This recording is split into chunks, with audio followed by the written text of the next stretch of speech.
Look at their Broadly record. speaking, no. Got to go from A to B. We'll talk about the A to B, the B to A, in fact, the NBA. Welcome to SportsCenter, Nicole Zubin. For the second time in 6 years, it's again the summer of Durant. A little different this time around. Teams floating under the radar for his services in just a bit. But Nicole, plenty of other big deals have already been struck. It's been that kind of a day. We have a new pack for the Timber Pucks. It's Rudy Gobert and Karl Anthony Towns. The Jazz are trading away their three-time Defensive Player of the Year in a massive package that includes players and draft picks. Utah is getting 4 first-round picks between 2023 and 2029.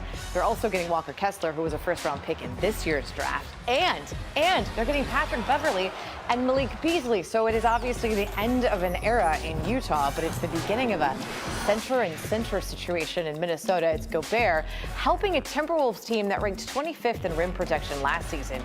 It's also an area in which Towns struggled. Gobert, though, has led the NBA in dunks for 4 straight seasons. On the opposite end, you've got Towns, who led all the centers in three-point makes over the last 4 seasons as well. Pretty sure the hardest working man in all of sports right now is this man. Adrian Wojnarowski is here. Let's just start with the deal. How did the deal for Gobert get done? Nicole, the tenacity of Minnesota's new president, Tim Connolly, to make this deal for Rudy Gobert. Listen, they talked with Indiana about Miles Turner. They wanted to get a big rim protector. The price was steep. 4 first-round picks, their first-round pick this year. It's interesting. Tim Connolly traded the pick in his first year as GM in Denver in 2013 to Utah that they used to draft Rudy Gobert. He gets him back tonight and really believed for a franchise that has not won a playoff series in 18 years.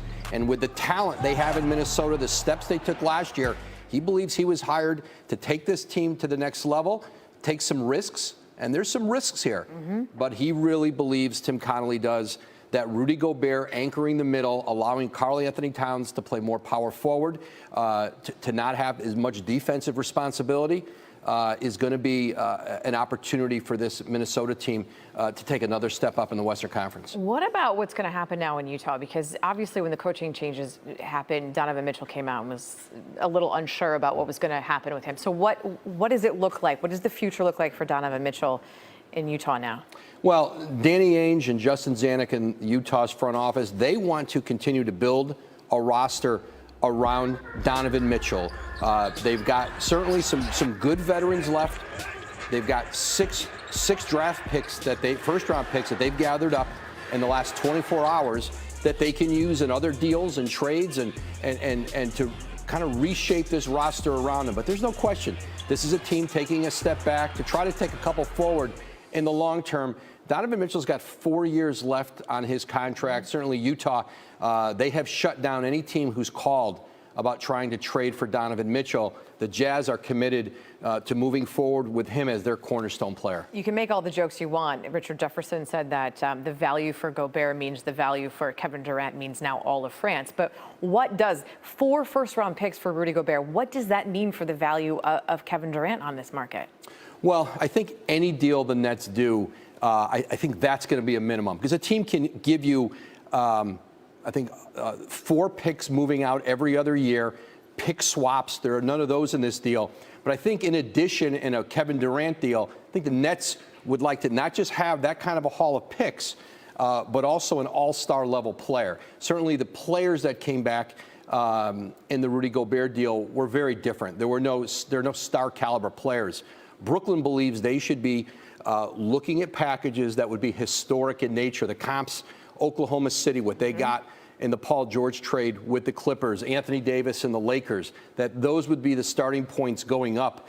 And that's how Brooklyn is approaching these discussions. They're talking to teams all over the league. I've had my hand on the table this entire time, and I think the phone has not vibrated. I think it's not. I think we're good. But this man is here. He's in the building, Zubin. So if news breaks, we're just going to bring him right back in. All right. You know, I think the Lakers philosophically are wrestling, or will have to wrestle with assorting what are the best of 2 bad options. And that might sound weird given the playing credentials of Kyrie Irving and Russell Westbrook. But the reality is you don't know what you're going to get from an availability standpoint of leadership with Kyrie Irving.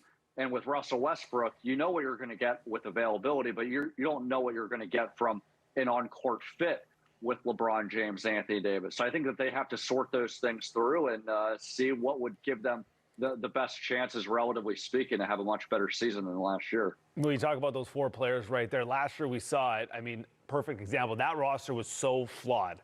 What kind of fit would Kyrie be on this roster in your mind? Well, from a basketball fit, it's seamless. He has history with LeBron James. He's still one of the best point guards in the NBA. From an X's and O's standpoint, I don't think there's any question about what the fit is. For all his flaws during his time in Brooklyn, when he was on the basketball floor, it was great. I think it's more of the other issues. On one hand, I think that, the Lakers have a better locker room situation because of LeBron James's leadership, that they could absorb, maybe some unintended drama that happens Kyrie's way. But, they have so many roster issues, and they also need guys that are going to be available on a night-to-night basis because of their injury history. I think those are the things that they have to sift through. But again, you're looking at Russell Westbrook, where even if the Lakers, have talked about feeling optimistic that he's going to have a much better season with playing with Anthony Davis, playing with LeBron James more than 21 games, and that he's going to be willing to sacrifice his role under Darvin Ham, I think that's much easier said than done, just both given Russ's style of play and just how he's taken feedback from the past, most notably last season with the Lakers. Even with potentially Kyrie coming over, and you talk about this dynamic with Russell Westbrook and what he would have to do, does Anthony Davis still remain the X factor here? Like, if he's healthy and he's the old Anthony Davis, then this thing can kind of work out.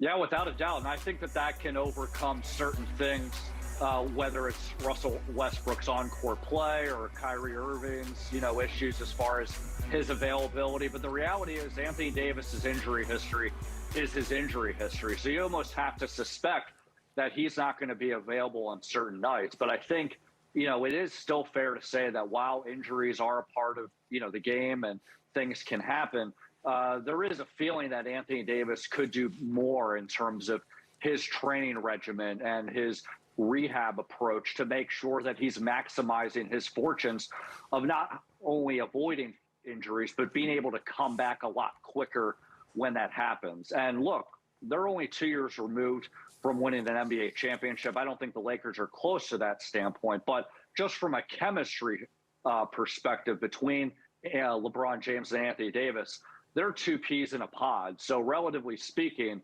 those two elements can overcome whatever deficiencies there are with Kyrie and Russ. But at the end of the day, the Lakers roster from top to bottom has a lot of holes. They could only really use their taxpayer mid-level exception at $6.5 million, gain Lonnie Walker, and then they signed a few other guys on veterans minimum deals. So even in the best case scenarios, the Lakers are still going to have a challenging season. Yeah, it would be an incredible story, a very interesting dynamic in Los Angeles. Thank you, Mark. Thanks so much, guys. I mean, how do you feel about this? Because, again, you go from now Kyrie and KD to Kyrie back with LeBron James. They have their own personal history. And then you look at this roster, as Mark had mentioned, it is flawed. You got Russell West. There's a lot to figure out, even though Kyrie is a phenomenal basketball player. You could just kind of throw him in. Listen, he's an incredible player, plus he can shoot, which would, quell some of the issues that the Lakers had last season. There is a history of his ability to play with LeBron. But absent Anthony Davis, I don't think it makes them contenders. I think if Anthony Davis is on that roster, they have the chance. Because even though they've made some minor signings here early on, they're addressing areas of need. And Ryan, you know this. Like, the regular season, you got to get through it. So you need bodies, and you need people that can come out and help you win games over the course of the regular season. And that's what they didn't have a year ago. I think that's something else that they have to address. But listen, I think it makes sense if you're the Lakers to try and pull the trigger on that deal. And if you're boss Brooklyn, depending on what happens with KD, it might make sense to take a chance with a guy like Westbrook. I think it's certainly something I do in the Lakers front office, bringing in Kyrie Irving for Russell Westbrook for all the reasons you mentioned. The shooting, he's younger than Westbrook. I don't see why it makes sense for Brooklyn. So I think the Lakers would have to try to incentivize. And keep in mind, guys, they still owe a first-round pick and a first-round pick swap to the Pelicans due to the Lakers from the Anthony Davis deal. So that's the challenge. Another factor that works against the Lakers is Westbrook makes about $10 million more a year than Kyrie Irving does. Brooklyn's a tax team. So I understand that Kyrie wants to be in L.A., and I understand why the Lakers would want him, but I think they may need to get another team involved where Westbrook goes somewhere else if Kyrie's going to come in. Because keep in mind, just earlier this week, Kyrie was given permission by the Nets to survey the market and see if there's a sign and trade. He didn't really like what he heard. So I think the market is not what people externally outside of the league, Greg, may think it is for Westbrook and Kyrie. Given Westbrook's contract, given Kyrie's issues, there may be a limited market. So I think that the trade could